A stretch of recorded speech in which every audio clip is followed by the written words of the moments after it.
الحمد لله الذي هدانا لهذا وما كنا لنهتدي لولا أن هدانا الله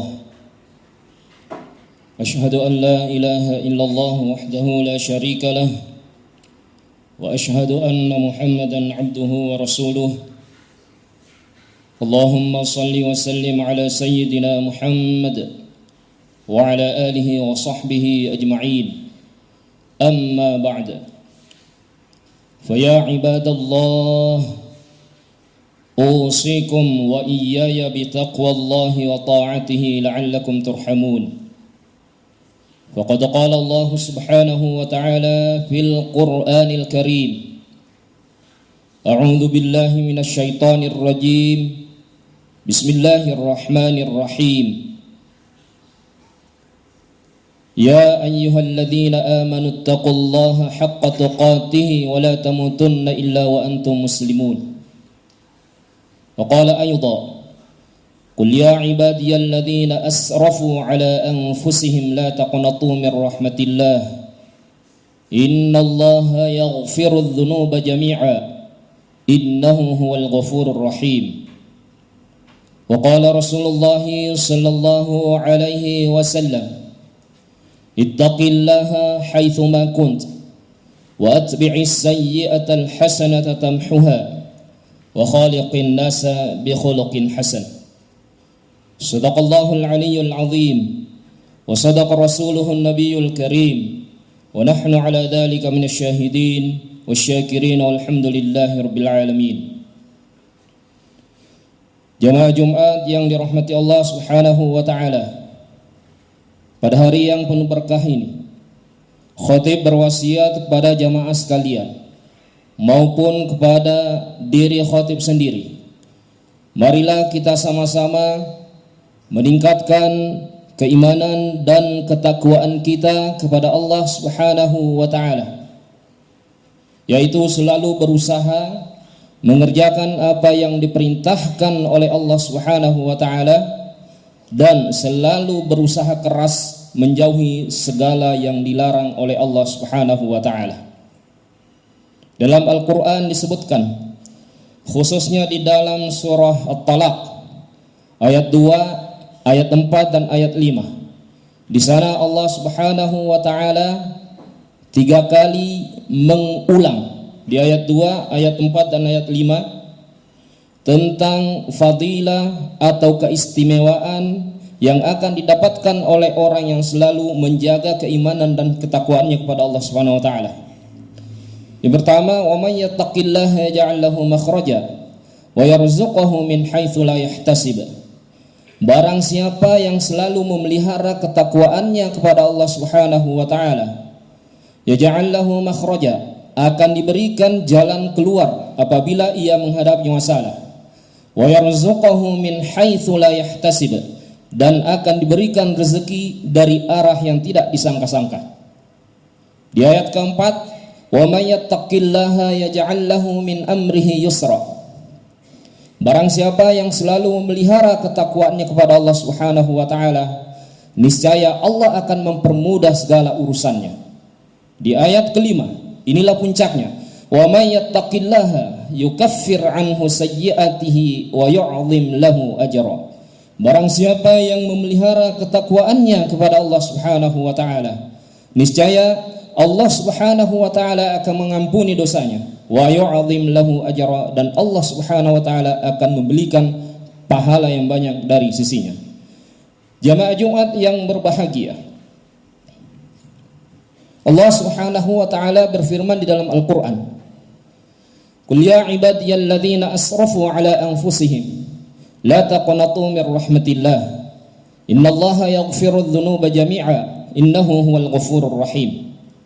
Yang kurang lebih artinya seperti ini, qul ya ibadiyalladzina asrafu ala anfusihim, katakanlah wahai Muhammad, ya ibadiyalladzina asrafu ala anfusihim, bagi hamba-hambaku yang telah melampaui batas pada dirinya sendiri, atau bagi orang-orang yang sudah banyak melakukan kesalahan dan dosa kepada Allah Subhanahu wa taala. Innallaha yaghfirudz dzunuba jami'a, Sesungguhnya Allah Subhanahu wa taala akan mengampuni seluruh dosa hambanya. Indahu huwal ghafurur rahim, sungguhnya Allah Subhanahu wa taala Maha Pengampun lagi Maha Penyayang. Jamaah Jumat yang berbahagia, berbicara masalah rahmat, inti kehidupan manusia atau inti kehidupan umat Rasulullah sallallahu alaihi wasallam, muaranya ada pada kata ini. Jadi kita hidup di dunia ini, seseorang pun tidak dibenarkan mengandalkan amal ibadahnya. Misalnya ada orang rajin jamaah, rajin puasa Senin Kamis, pokoknya amal, jangankan perintah wajib, jangankan yang wajib, sunnah-sunnah pun dikerjakan. Akan tetapi orang ini selalu mengandalkan ibadahnya, salah satu kekurangannya selalu memandang enteng orang lain. Pokoknya dia merasa dirinya ibadahnya bagus, orang yang sunnahnya kurang, itu kurang dekatnya dengan Allah Subhanahu wa taala. Allah ingin mengatakan bahwa dalam ayat ini seorang hamba Allah, seorang umat Rasulullah sallallahu alaihi wasallam tidak dibenarkan karena ibadahnya ia menjadi sombong. Karena Ibnu Athaillah As-Sakandari mengatakan di dalam kitabnya, beliau mengatakan maksiatun awrathat dhullan wa iftiqaran khairun min ta'atin izzan wastikbara. Kurang lebih artinya seperti ini. Dosa atau maksiat di mana dosa itu bisa menimbulkan kerendahan diri atau menimbulkan penyesalan yang luar biasa kepada Allah Subhanahu wa taala, jauh lebih baik dibanding dengan ibadah yang menimbulkan kesombongan kepada orang lain. Makanya jamaah sekalian yang dirahmati Allah Subhanahu wa taala, satu-satunya yang bisa menyelamatkan kita, satu-satunya yang bisa menyelamatkan kita di akhirat nanti hanyalah rahmat Allah Subhanahu wa taala, bukan amal ibadah kita. Sebagaimana hadis Rasulullah sallallahu alaihi wasallam disebutkan di dalam suatu riwayat. Hadis ini ada di dalam Sahih Bukhari, ada juga di dalam Sahih Muslim. Ada seorang abid, kira-kira hadisnya itu panjang, kira-kira kesimpulannya begini. Ada seorang ahli ibadah, ketika ia meninggal menghadap kepada Allah Subhanahu wa taala. Dan ketika menghadap kepada Allah Subhanahu wa taala ditanya oleh Allah, kira-kira apa yang menyebabkan kamu bisa masuk surga? Dengan pede sang ahli ibadah menjawab, wahai Allah, yang menyebabkan saya bisa masuk surga karena amal ibadahku sewaktu aku hidup. Di waktu aku hidup ya Allah, di waktu saya hidup ya Allah, hampir seluruh hidupku ku abadikan, hampir seluruh hidupku ku abdikan kepadamu. Allah Subhanahu wa taala dipersingkat dialognya menjawab, bukan amal ibadahmu yang memasukkan kamu ke dalam surga, tapi yang memasukkan kamu ke dalam surga adalah rahmatku. Akhirnya sang ahli ibadah ini karena terlalu pede dengan amal ibadahnya sewaktu hidup, akhirnya amal ibadahnya ditimbang dengan nikmat Allah Subhanahu wa taala yang pernah ia dapatkan ketika hidup di dunia. Salah satu perbandingannya itu, amal ibadah sang ahli ibadah ini ditimbang dengan alat penglihatannya. Ternyata penglihatan yang diberikan oleh Allah Subhanahu wa taala jauh lebih berat dibanding dengan amal ibadah yang dilaksanakan oleh manusia. Ini membuktikan jamaah sekalian, kita ini tidak ada apa-apanya di sisi Allah Subhanahu wa taala. Kita ini hanya mengharapkan rahmat Allah Subhanahu wa taala. Makanya ada salah satu doa yang sunnah kita ucapkan adalah irhamna ya Allah li'anna rahmataka arja min a'malina. Irhamna ya Allah, rahmatilah kami ya Allah, li'anna rahmataka arja min a'malina, karena sesungguhnya rahmatmu yang lebih kami harapkan dibanding seluruh amal ibadah kami. Waghfir lana ya Allah, li'anna maghfirataka awsa'u min dhunubina.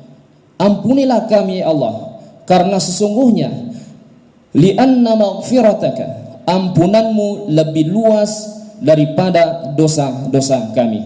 Jamaah sekalian yang dirahmati Allah Subhanahu wa taala, marilah kita sama-sama selalu mendekatkan diri kepada Allah. Marilah kita sama-sama selalu menata hati. Marilah kita sama-sama fokus berbuat baik, karena rahmat Allah Subhanahu wa taala itu merupakan rahasia. Seperti disebutkan di dalam kitab Nasaihul Ibad, salah satu yang menyebabkan Imam Al-Ghazali masuk surga itu diceritakan di dalam kitab Nasaihul Ibad yang ditulis oleh Syekh Imam Nawawi adalah seekor lalat, di mana seekor lalat itu pernah hingga ditinta Imam Al-Ghazali ketika beliau menulis kitab. Imam Al-Ghazali membiarkan lalat itu menghisap tinta yang ada di pulpennya, tidak dibunuh, pokoknya tidak diusir, dibiarkan sampai kenyang. Nah, inilah salah satu sebabnya sehingga beliau mendapatkan surganya atau rahmatnya Allah Subhanahu wa taala.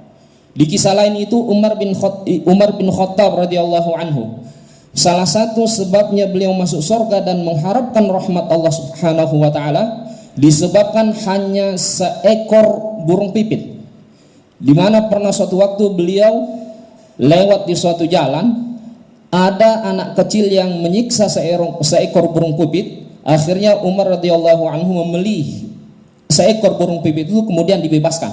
Inilah salah satu yang menyebabkan datangnya rahmat Allah Subhanahu wa taala kepada Umar bin Khattab. Dari semua kisah ini jamaah sekalian dan dirahmati Allah Subhanahu wa taala, kita tidak boleh terlalu mengandalkan amal ibadah kita, dan kita juga tidak boleh menganggap sepele kebaikan yang kita lakukan. Tugas kita hanya berbuat baik dan mengabdi kepada Allah Subhanahu wa taala. Wa ahsinu innallaha yuhibbul muhsinin. Maka berbuat baiklah, sesungguhnya Allah Subhanahu wa taala mencintai orang yang suka berbuat baik. Barakallahu li wa lakum fil Qur'anil azim wa nafa'ani wa iyyakum bima fihi minal ayati wa dzikril hakim. Wa taqabbala minni wa minkum tilawatahu innahu huwas samiul alim.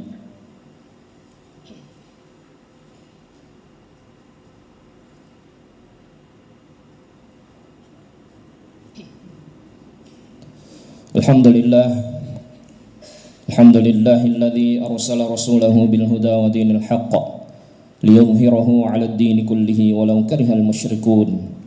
Asyhadu an la ilaha illallah wahdahu la syarika lah wa asyhadu anna Muhammadan 'abduhu wa rasuluh. Allahumma salli wa sallim ala sayyidina Muhammad wa ala alihi wa sahbihi ajma'in. Amma ba'd. Fa ya ibadallah, أوصيكم وإياي بتقوى الله وطاعته لعلكم ترحمون. فقال تعالى في القرآن الكريم: أعوذ بالله من الشيطان الرجيم. بسم الله الرحمن الرحيم. إن الله وملائكته يصلون على النبي يا أيها الذين آمنوا صلوا عليه وسلموا تسليما. اللهم صل على سيدنا محمد وعلى آل سيدنا محمد كما صليت على سيدنا إبراهيم وعلى آل سيدنا إبراهيم وبارك على سيدنا محمد وعلى آل سيدنا محمد كما باركت على سيدنا إبراهيم وعلى آل سيدنا إبراهيم في العالمين إنك حميد مجيد. وقال ربكم ادعوني أستجب لكم. اللهم اغفر للمسلمين والمسلمات والمؤمنين والمؤمنات الأحياء منهم والأموات إنك سميع قريب مجيب الدعوات ويا قاضي الحاجات. اللهم أعز الإسلام والمسلمين وأهلك الكفرة والمشركين ودمر أعداءك أعداء الدين. اللهم انصر إخواننا المجاهدين في فلسطين. اللهم انصر إخواننا المجاهدين في فلسطين. اللهم انصر إخواننا المجاهدين في فلسطين. اللهم انصر إخواننا المجاهدين في كل مكان. ربنا هب لنا من أزواجنا وذرياتنا قرة أعين وجعلنا للمتقين إماما. اللهم طول عمرنا وصحح أجسادنا ونور قلوبنا وثبت إيماننا وأحسن أعمالنا ووسع رزقنا وإلى الخير قربنا وعن الشر أبعدنا وقض حوائجنا في الدين والدنيا والآخرة إنك على كل شيء قدير. ربنا اغفر لنا ذنوبنا ولوالدينا ولمشايخنا ولمعلمينا ولمن له حق علينا ولمن أحب وأحسن إلينا ولكافة المسلمين أجمعين. ربنا آتنا في الدنيا حسنة وفي الآخرة حسنة وقنا عذاب النار. عباد الله، إن الله يأمر بالعدل والإحسان وإيتاء ذي القربى وينهى عن الفحشاء والمنكر والبغي يعظكم لعلكم تذكرون. فاذكروا الله العظيم يذكركم واشكروه على نعمه يزيدكم واسألوه من فضله يعطكم ولذكر الله أكبر. والله يعلم ما تصنعون. أقم الصلاة.